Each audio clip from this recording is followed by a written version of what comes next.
People get out, there's not much waiting for them other than alligators and pythons. Nowhere to go, nowhere to hide.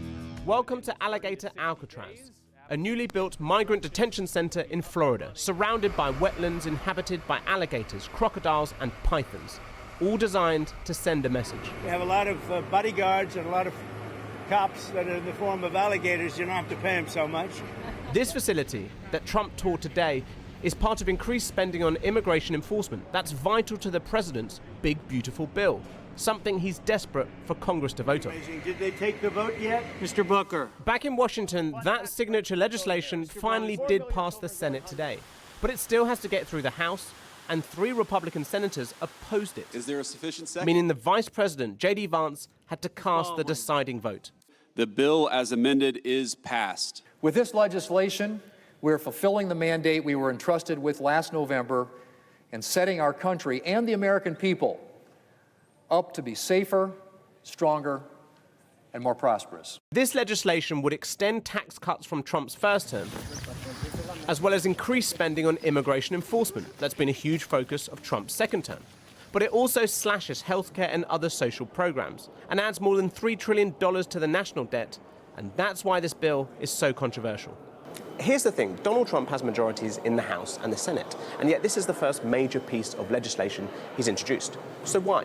Well, firstly, he's preferred to govern with executive orders. That means bypassing Congress and getting his way on the border and on tariffs. But secondly, to really pass long-lasting change in this place, that's still tricky. And even though he has those majorities, he governs a broad coalition, and some of them are not happy with this bill.